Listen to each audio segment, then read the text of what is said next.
Quello del 25 maggio sarà il battesimo europeo per il nuovo centrodestra, consapevole della sfida che si giocherà alle urne con un voto che, spiegano i vertici dell'NCD, potrà avere ripercussioni anche a livello nazionale. Sono elezioni che hanno un alto significato politico perché riguardano il futuro dell'Europa, che sarà molto influente rispetto al futuro dell'Italia e quindi avranno un rilievo per la vita di ciascuno di noi ogni giorno. Per il nuovo centrodestra è necessario rimanere in Europa, un'Europa però che secondo il partito di Alfano va rivista. L'Europa è una dimensione imprescindibile.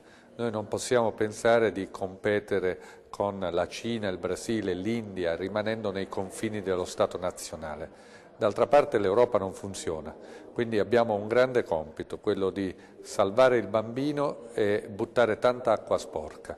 Elezioni epocali, le definisce il candidato all'Europarlamento Antonio Cancian. Oggi più che mai abbiamo bisogno di una istituzione europea, non questa, ma una istituzione che ci rappresenti in un contesto globale.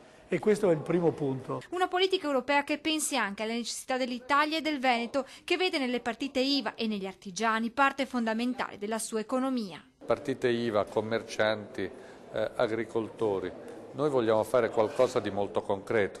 Su questo decreto IRPEF non è un caso che abbiamo presentato una proposta affinché un emendamento e ci metteremo la faccia affinché il vantaggio che viene dato ai lavoratori dipendenti sia esteso anche ai lavoratori autonomi. Nella corsa europea il nuovo centrodestra sta percorrendo un'unica strada, quella dell'aggregazione, che si rifà al Partito Popolare Europeo. Noi siamo partiti con un'aggregazione e con un disegno che è ambizioso. Vorremmo cercare attorno a questo disegno tutto ciò che riguarda il Partito Popolare, il popolarismo europeo.